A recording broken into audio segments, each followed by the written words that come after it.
దేవుని స్తోత్రాలు. చిన్న ప్రార్థన చేసుకుంటున్నామండి. మహోన్నతమైన మా తండ్రి, పరిశుద్ధాత్మ దేవుడా, నీ పరిశుద్ధ నామం కొరకు నీ స్తోత్రాలు. ఈ దినము నీ ప్రియబిడ్డలమైనటువంటి మేము ఈ రీతిగా చేరి నాయన మీ మరణ పునరుద్ధాన దినమును జ్ఞాపకం చేసుకుంటూ మేము స్తుతించి ఆధిక్యత మాకు అనుభవించారు తండ్రి. నీకున్నారు మరణము గెలిచిన దేవుడు, మరణమును ఓడించిన దేవుడు తండ్రి. నీ కృపలో మమ్మలను మా దేవుడు సజీవుడు అనే దానికి సాదృశ్యంగా లేకుంటే సజీవ సాక్ష్యంగా ఖాళీ సమాధి ఉంచబడినట్లుగా నువ్వు ముందుకు ఉండినట్టు మేము ఎరుగుతుంది తండ్రి. నీకున్నారు మా తండ్రి. ఈ దినమందు మమ్మల్ని మేము నీ కృపలో జ్ఞాపకం చేసుకున్నాం. కొద్ది నిమిషాలు నీ మాటలు మేము చదువుకుంటుంటే మాతో ఉండమని యేసునామములో ప్రార్థిస్తున్నాం మా తండ్రి. ఆమె ప్రభువును స్తుతించడానికి ప్రభు ప్రసాదించిన ఈ గొప్ప సమయం కొరకు ఎంతైనా దేవునికి స్తోత్రాలు. చాలా మంది మన పెద్దలు మన విజయవాడ నగరంలో యెరూషలేము యాత్రకు వెళ్ళి వచ్చిన వారిని నేను కలుసుకుంటానికి దేవుడు దయ చూపించారు. అంటే తెలుస్తున్న మిత్రులు సమాధి ఖాళీగా ఉందన్న ఒక పెద్ద ఆయన ప్రభునందు యెరూషలేము నుండి ఇంగ్లాండ్ నుండి అమెరికా వెళ్ళి మహామహులు పెద్ద వారు సమాధులను కూడా పనిపెట్టుకుని చూసి వచ్చాడు ప్రభునందు. ఆయన చెప్పారు, తమ్ముడు యేసే సమాధిని చూచాను, అది ఖాళీగా ఉంది, ఏమీ లేదు అక్కడ. ఎవరో చనిపోయడానికి సాక్ష్యంగా ఏమీ ఆనవారు అక్కడ లేదు. కానీ పెద్ద వాళ్ళందరూ సమాధి దగ్గరికి వెళితే ఆయన ఫలానా రోజు పుట్టాడు, ఫలానా రోజు చనిపోయాడు, లేకపోతే మరణించాడు. ప్రభునందుకులారా ఎంటర్డ్ ఇంటూ హిస్ ఎటర్నిటీ అని కొన్ని సమాధుల మీద ఉన్నట్లుగా చెప్పారు.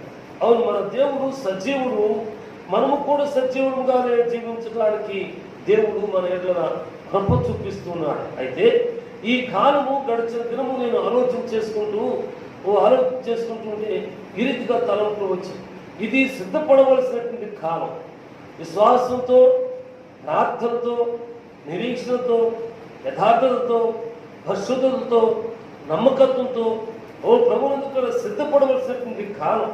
అందుకు నేను జ్ఞాపకం చేసుకుని చదువుకున్న వాక్యాలు ఏమంటే మత్తయి సువార్త 25వ అధ్యాయము 14 నుండి ప్రభువునందు 30 వరకు ఉన్నటువంటి దేవుని వాక్యాలను జ్ఞాపకం చేసుకున్నాను. నేను జ్ఞాపకం చేసుకుంటే ఇక్కడ ఈ మత్తయి భక్తుడు పరలోక రాజ్యాన్ని మన కొరకు సిద్ధపరచబడుతున్నటువంటి పరలోక రాజ్యం, మన కొరకు నిర్మాణం చేస్తున్నటువంటి నివాస గృహ స్థానమును ప్రభువునందు పరలోక రాజ్యమును ఒక మనుష్యుడు దేశాంతరములకు ప్రయాణమై వెళ్ళిపోతూ ప్రతి ఒక్కరిని కూడా పిలిచి వారి విశ్వాస పరిమాణం చొప్పున వారికి దినారములు ఇచ్చినట్లు దేవుని వాక్యం మనం చదువుకుంటాం. అయితే ఇక్కడ మరి ఒక తలంపు కూడా వచ్చింది. ఇది ఏమీ కూడా వడ్డీ వ్యాపారం కాదు. ఈ లోకంలోనే ఎవరైనా ఏదైనా డబ్బులు ఇస్తే నోట్ రాసుకుంటారు. 2 రూపాయల వడ్డీనో లేదంటే 3 రూపాయల వడ్డీనో చెప్పుకుంటుంటారు. ఈ మధ్యనే ఒక మాట ఉన్నాను, 2 రూపాయలు 3 రూపాయల వడ్డీలు రోజులు అయిపోయినాయంట. అయితే 5 రూపాయలు లేకపోతే 10 రూపాయలు, అంతకంటే పెద్దగా ఏమో తెలియదు. ఇది వడ్డీ వ్యాపారం ఏమాత్రం కూడా కాదు. హృదయాంతరంగమైనటువంటి దేవుడు వారి విశ్వాస పరిమాణం చొప్పున వారి విశ్వాసములకు ప్రతిగా కొన్ని తలాంతులను ఇచ్చి వెళ్ళాడు, కొన్ని కృపావరములను ఇచ్చి వెళ్ళాడు. మా ప్రభువునందు మొదటి కొరింథీ పత్రికలో మనం చదువుకుంటూ ఉంటాం. దేవుని వాక్యం 9 రకాలైన కృపావరములను గురించి ప్రభువు అక్కడ మాట్లాడతారు.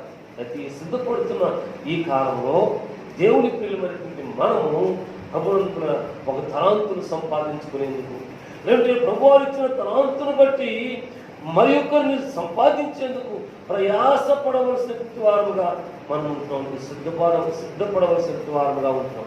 సిద్ధపడుతూ ప్రయాసపడాలా. ఈ ప్రయాసలో శ్రమ ఉంది, దుఃఖం ఉంది, ఎగతాళి ఉంది, అవమానం ఉంది, ప్రభువునందు గాయములు ఉన్నాయి, మరణమయ్యే పర్యంతరము మనము శోధించబడవలసిన అవసరం ఉంది.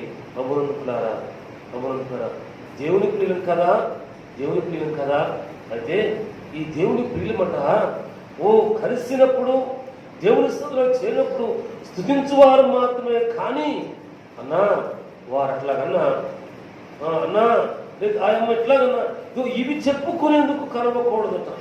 కలిస్తే ప్రభు చిత్తమైతే దేవుని వాక్యం ఏముందంటే ప్రభు చిత్తమైతే మనం కలుసుకున్నాం, వందనాలు చెప్పుకోమని వారి వాక్యం ఉంది. మనము కలుసుకొని దేవునికి స్తుతి చెల్లించవలసిన వారమే కానీ సిద్ధపడుతూ ఒకరిని గురించి వ్యర్థమైన సంభాషణ ఉండకూడదని ఒక మాట నేను భలే శాస్త్రంగా ఉన్నాను. ఆ మాట ఉన్నప్పుడు అవును కదా, కలిసినప్పుడు తమ్ముడు బాగున్నావా, ఫలానా వారు ఏంటో అని చెప్పి ఆ ఆరా ఎంక్వైరీ ఎంతవరకు అంటే క్షేమకరమైనటువంటి వరకు మాత్రమే, కానీ అవతల మన ప్రియదాసులను కించపరిచే రీతిలో మన ఆరా లేకుంటే ఎంక్వైరీ ఆలోచన ఉండకూడదన్న దేవుని స్తోత్రాలు. ఈ పరమ తండ్రి లేకుంటే పరమ వ్యవసాయకుడు లేకుంటే రక్షకుడు తలాంతులు ఇచ్చి సాగి వెళ్ళిపోయారు. సిద్ధపడటకు వాడుకోలేకుంటే నియమములో ఉన్నటువంటి ప్రియభక్తులు ఇద్దరు 5 తలాంతులు తీసుకుని వెళ్ళినటువంటి వారు మరి 5, 2 తలాంతులు తీసుకుని వెళ్ళినటువంటి వారు మరి 2 తలాంతులను సంపాదించుకుని వచ్చారట. 1 తలాంతు తీసుకుని వెళ్ళినటువంటి వారి గురించి మనకు తెలుసు. దాని గురించి మనం ముచ్చట చేయాల్సినంత అవసరం ఏమాత్రం కూడా లేదేమో. ఒకవేళ ముచ్చటిస్తే లేదా ఆలోచన చేస్తే ఓహో నేను ఈ రీతిగా ఉండకూడదు, నిర్లక్ష్యంగా ఉండకూడదు, వాయిదా చొప్పున ఉండకూడదు, రేపు అని చెప్పి ఉండకూడదు అనే ఒక హెచ్చరిక మన జీవితంలోకి వస్తా ఉంది. దేవుని స్తోత్రం. అందుకు దేవుని జీవ గ్రంథంలో యెషయా గ్రంథం అండి 30వ అధ్యాయం అండి 30వ అధ్యాయం 20-21 వచ్చాను నేను చదువుకోవడానికి పరమ తండ్రి నాకు నేర్పించారు. యెషయా గ్రంథము 30వ అధ్యాయము 20-21 వచ్చారు మనం చదువుకుంటున్నాం. ప్రభువు నీకు శ్రేష్ఠాన్న పానమునిచ్చును, ఇక మీదట నీ బోధకులు దాగి ఉండు, నీవు కన్నులారా నీ బోధకులను సూచెదవు. మీరు కుడి తట్టైనను ఎడమ తట్టైనను తిరిగినను ఇదే త్రోవ, దీనిలో నడువుడి అని నీ వెనుక నుండి ఒక శబ్దము నీ చెవులకు వినబడును. హల్లెలూయా.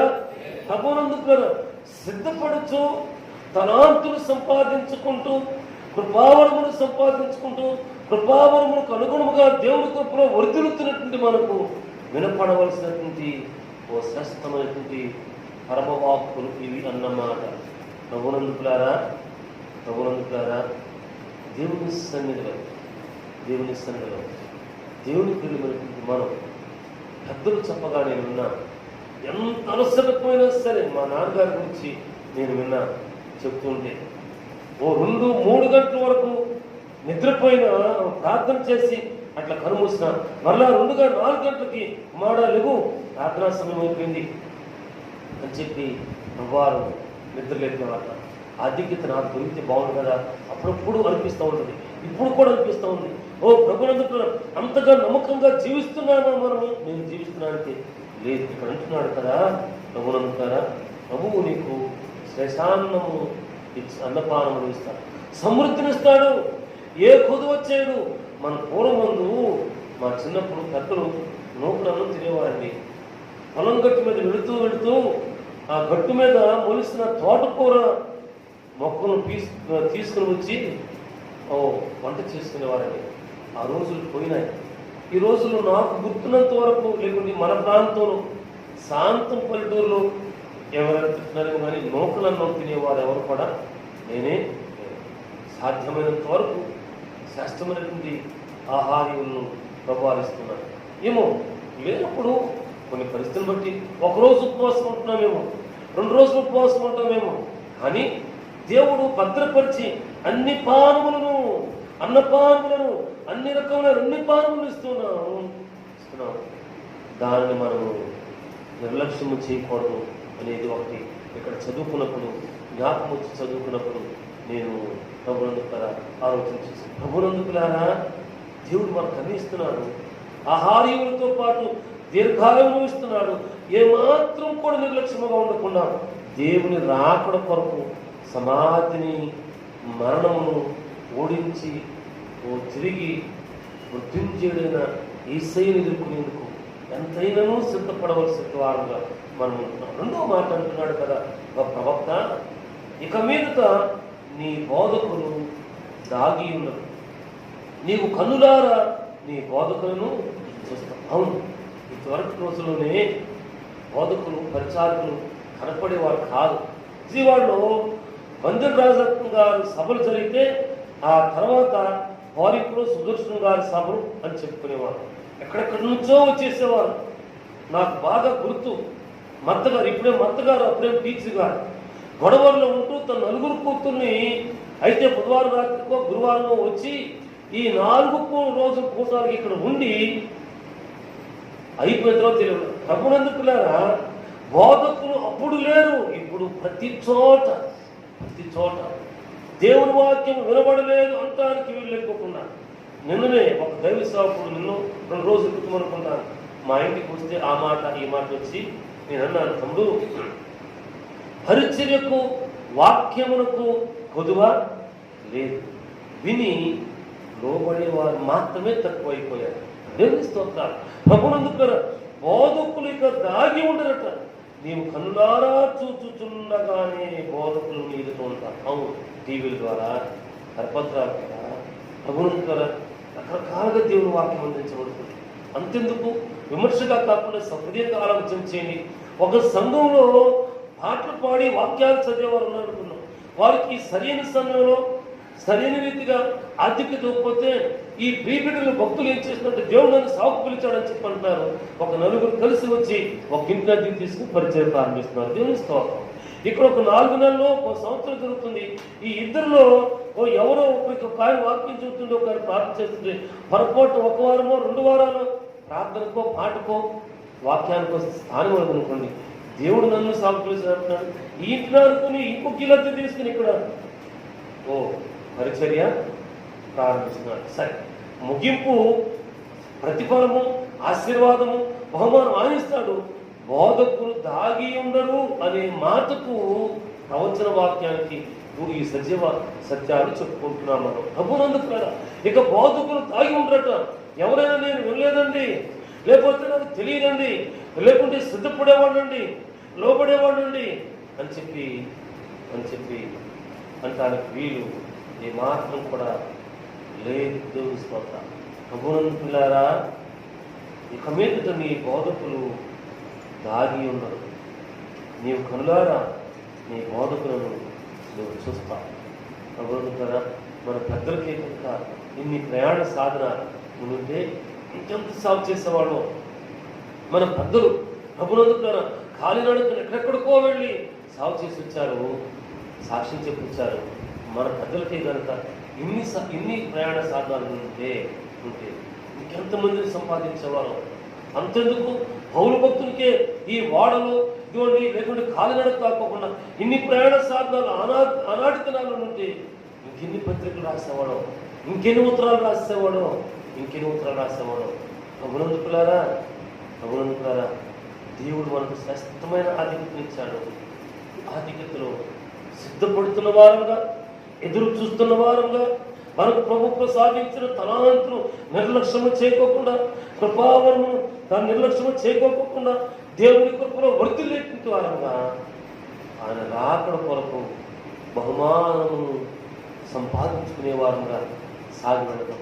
నేను ఎప్పుడో ఒకసారి చెప్పాను, నోబెల్ హై స్కూల్లో చదువుకున్నప్పుడు కొప్పుల దేవవర ప్రసాద్ అని ఒక మిత్రుడు నాకు రాసినట్టున్నాడు. ఈ మధ్య శామిలాక్టర్ గారు నేను కలిసి కాశ వెళ్తే, కాశలో వాడు అన్నయ్య ఉండేవాడు, వాడు కర్ణాటక గారు కొనుక్కోరే ఇక్కడ సల్మాన్ రాజు అప్పుడు ఉండేవాడు, మన కాశ పెట్టుకుంటావు రా గుర్తులు నల్లగా ఉండేవాడు అని చెప్పాను.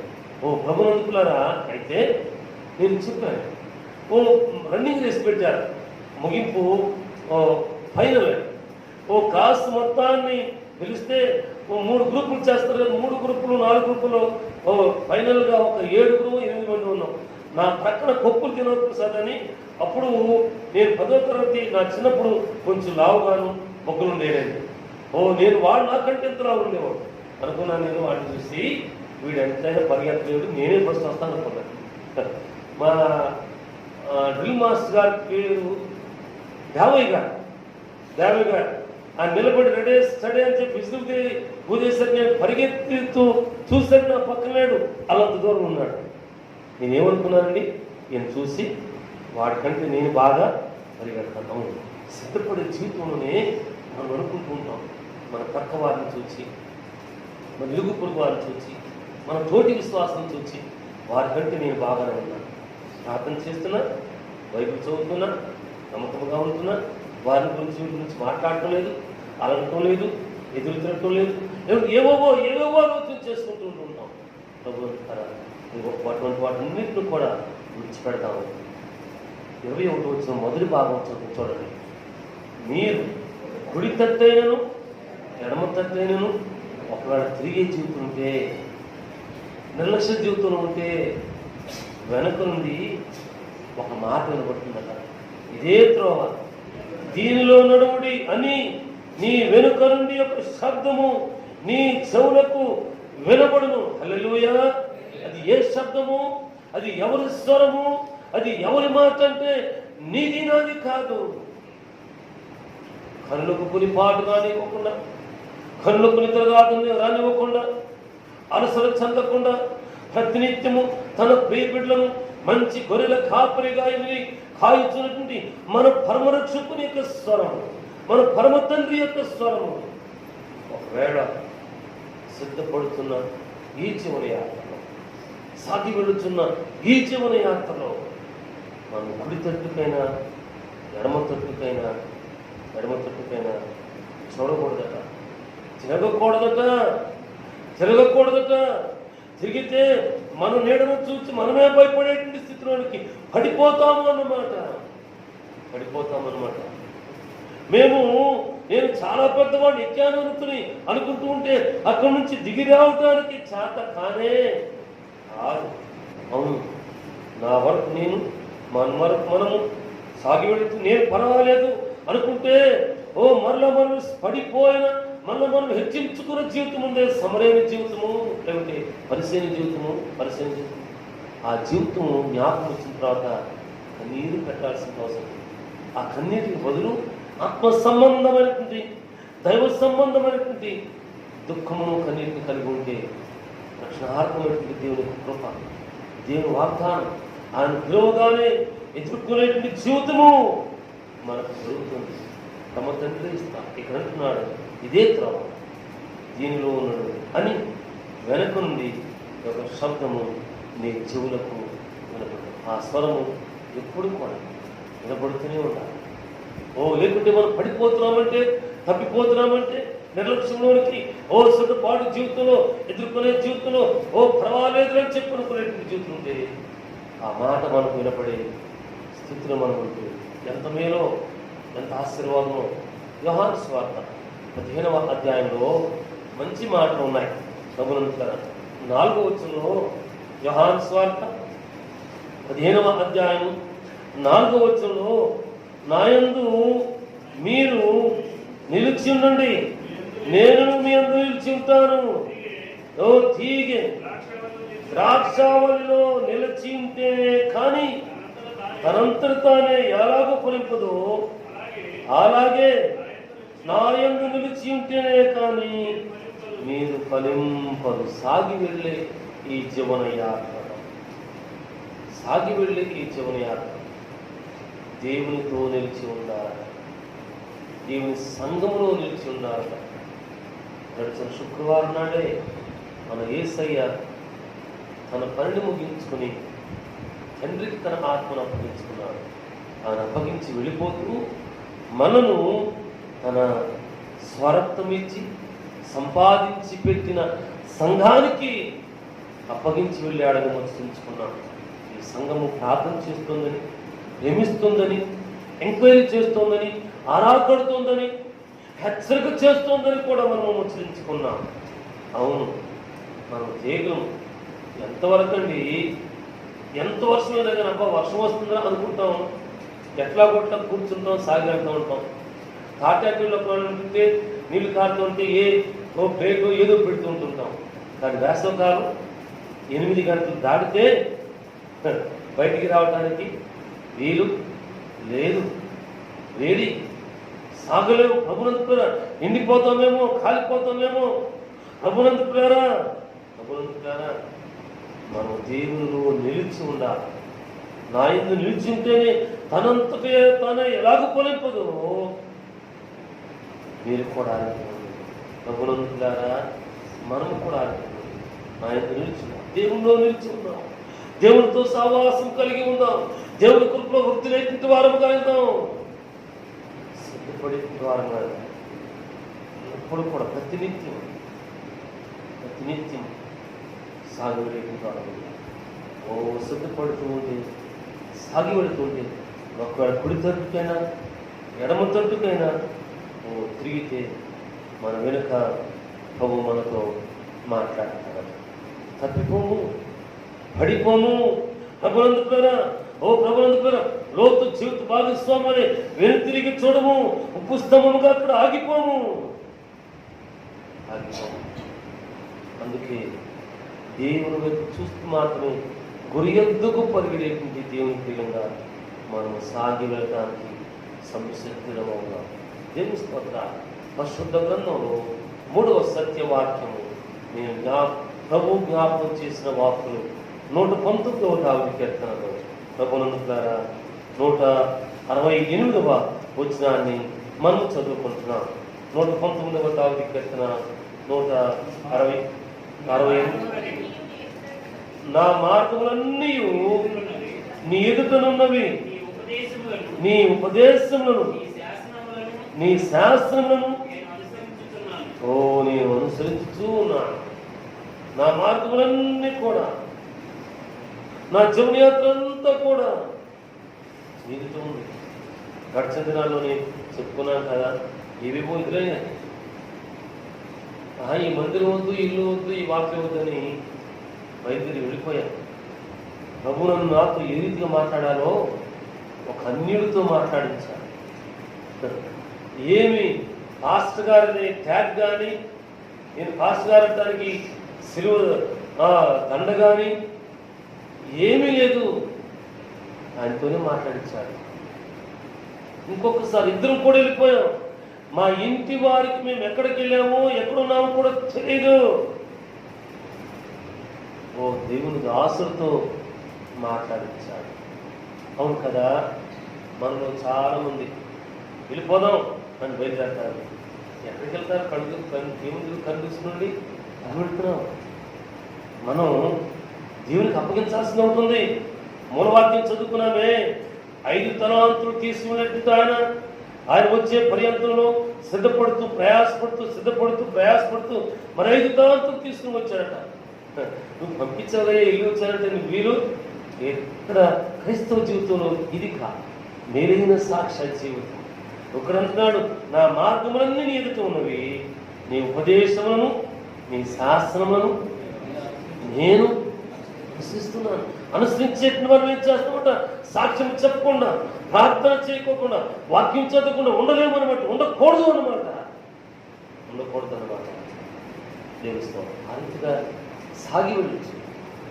దేవుడి కృపను వద్దులు వారము దేవుడు వారికి ఇచ్చిన కృపను బట్టి తిరిగి ప్రతిఫలముని ఇవ్వడానికి ఆయనకు అప్పగించయ్యా, నేను నిరీతిగా ఉన్నాను, నా జీవితం తీసుకుంటా అని చెప్పి సిద్ధపాటులో ఎదుర్కొనేవారు.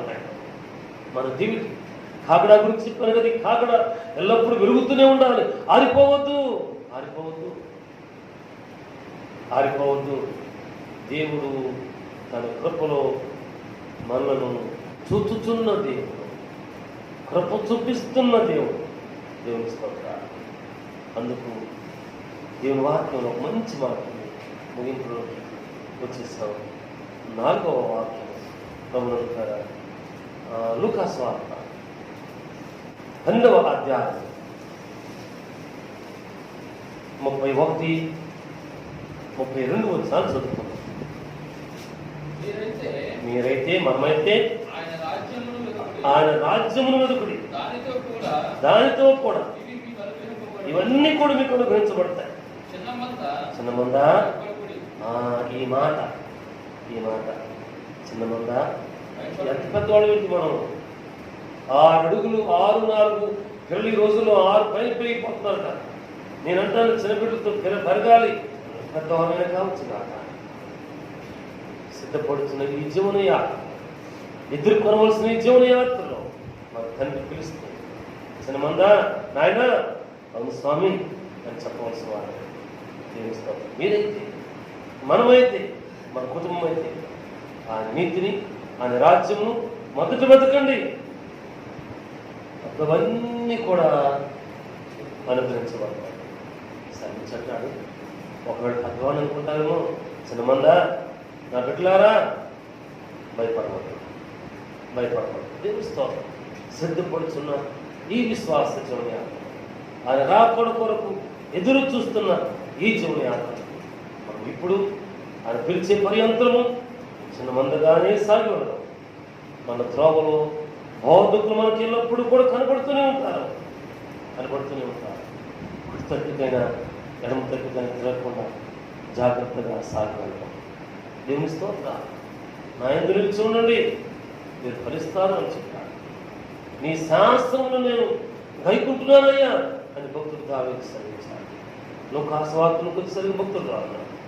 మీరైతే ఆయన నీతిని, ఆయన రాజ్యము వెతకండి, అప్పుడు అవన్నీ కూడా అనుభవించగలుగుతాయి. చిన్న మంద భయపడిపో, భయం విడిచిపెడతాం, నిర్లక్ష్యాన్ని విడిచిపెడతాం, సమాజ జీవితాన్ని విడిచిపెడతాం, దేవుణ్ణి కలిగిన జీవితం జీవిస్తాం. జీవిస్తాం ప్రభుత్వం ఆయన ఎదుర్కొనబడతాం. ఆయన మృత్యుంజయుడు, తిరిగి లేచిన వాడు, మనము ఓడించిన వాడు. మనకు ఒక నిరీక్షణ ఉంది. ఈ జీవితం తదనంతరం నిత్య రాజ్యం అవుతుంది.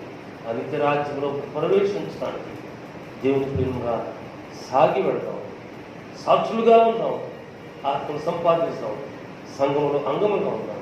దేవుడు మనం దీవించి ఆస్వాదించి వర్ధిల్లా చేస్తారుగా. దేవుడు ఈ పరిశుద్ధ వాక్యం మన కొరకు, మన కుటుంబం కొరకు అంగీకరించి మేలుగా చేస్తారుగా. ప్రార్థన చేసుకుంటున్నామండి. మహోన్నతమైన మా తండ్రి, పరిశుద్ధాత్మ దేవుడా, నీ పరిశుద్ధ నామం కొరకు స్తోత్రాలు. ఈ దినం ముందు మీరు మాకు ప్రసాదించిన ఈ శ్రేష్ఠ వాక్యాల కొరకు అనుకున్నాను. నీ రాకడ కొరకు, మరణమును ఓడించి తిరిగి లేచి మమ్మల్ని ఎదుర్కొనేందుకు, ఓ ప్రభువా మమ్మల్ని పిలిచేందుకు సిద్ధముగా మిమ్మల్ని ఎదుర్కొనేందుకు సిద్ధపడేవారు, నీ శాసనాలు కైకునేవారు. అయ్యా, మా త్రోవలు జాగ్రత్తగా ఉండేవారంగా, నీతో అంటూ కట్టుబడి ఫలించేవారంగా, ఎల్లప్పుడూ కూడా మీ నీతిని, రాజ్యమును వెతికి నీ బిడ్డలకు వర్ధిల్లే వారిని వాకు నేర్పించండి.